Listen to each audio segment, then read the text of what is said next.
इन 7 दिनों में जितना हो सकेगा उतना खाली होने का प्रयास करें। आपको आश्चर्य लगेगा कि भरना चाहिए, खाली क्यों? तो बाकी सब भरेगा, लेकिन भीतर जो भरा हुआ है उसको खाली करना है। 7 दिन यही काम रहेगा। अब तक जो भर लिया है वो बहुत अच्छा नहीं था।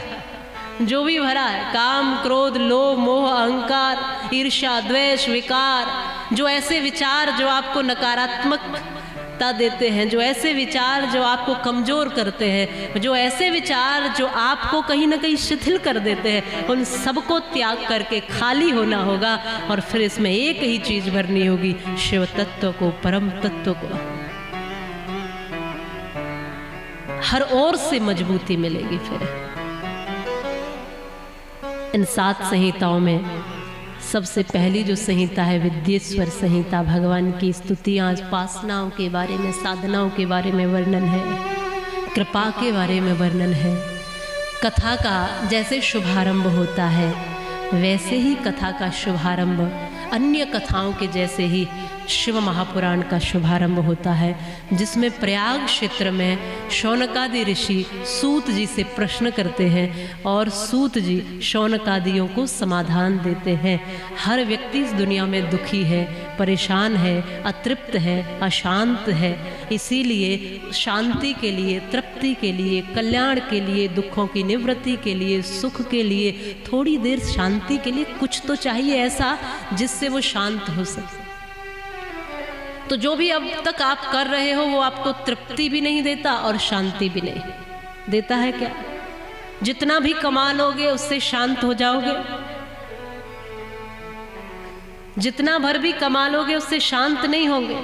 जितना भी बना लोगे, अब माताएं बहुत महंगे महंगे गहने बनवाती है ना, और कहती हैं कि नहीं नहीं ऐसा हार लाकर दे दो पतिदेव, उसके बाद कुछ नहीं कहेंगे। और दूसरे दिन जैसे ही देखा कि सहेली ने तो इससे भी बढ़िया ले लिया, फिर कहती है बस ऐसा और चाहिए। तो कभी तृप्ति मिली माताओं?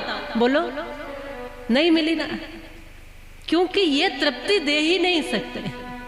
थोड़ी देर की खुशी मिल जाती है बस मन को, अपने आप को भी नहीं, मन को थोड़ी देर की। लेकिन तृप्ति क्या देगी? तृप्ति देगी आपको ये कथा। 7 दिन जब इस कथा को सुनोगे तो तृप्ति। भोलेनाथ का दर्शन करके देखो आप, भोलेनाथ के पास कितने महंगे महंगे आभूषण है। देखो गले में कितना महंगा आभूषण डाला रखा है, बोलो। जहरीला सांप एकदम, और उसी को हार बनाए एकदम मस्त मलंग।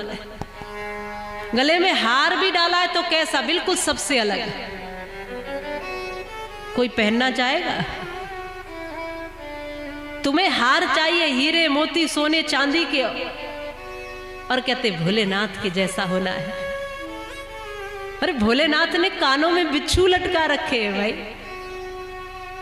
और तुम्हें चाहिए एकदम यहाँ यहाँ कुछ ऐसा लगाने के लिए बिल्कुल जिसमें सुगंधी हो। और भोलेनाथ क्या लगाते हैं? शमशान की भस्म ऊपर से नीचे। भोले क्या है, शिव क्या है, देखो तो। तुम्हें बाल एकदम ऐसे चाहिए स्टाइल में बढ़िया, और भोलेनाथ एकदम जटाजूटधारी। तुम्हें भोजन भी ऐसे व्यंजन चाहिए, और भोलेनाथ धतूरा खा लेंगे, भांग पी के मस्त रह लेंगे, मिल जाए तो खा लेंगे, बेलपत्र से भी रीत जाएंगे, वो भी ना मिले तो वैसे ही ठीक है। तुम्हें रहने को घर चाहिए एकदम बढ़िया, धनबाद में किसी का न हो ऐसा घर चाहिए हमको। और भोलेनाथ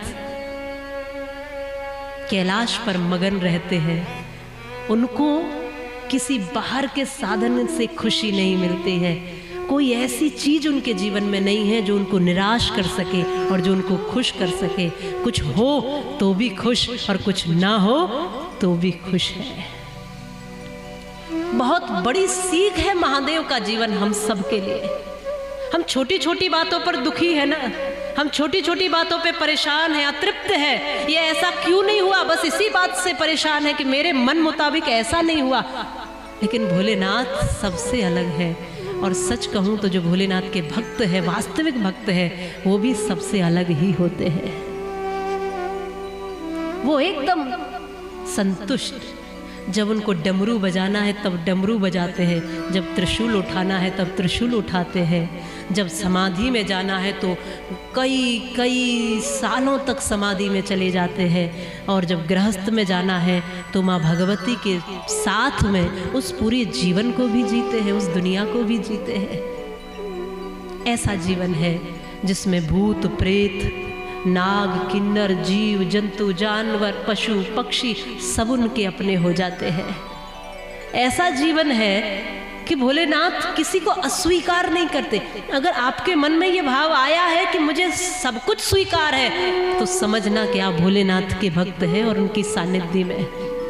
आप केवल अमृत चाहते हो और विष नहीं चाहते, तो समझना अभी शिवत्व जागा नहीं।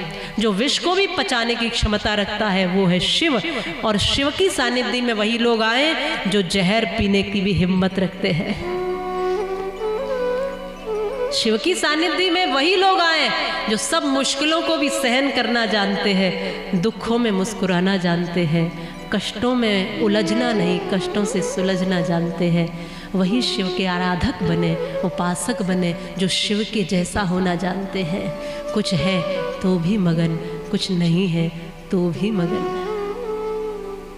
शिव की सानिध्य में वही लोग आए जो शिव को अपना मानते हैं।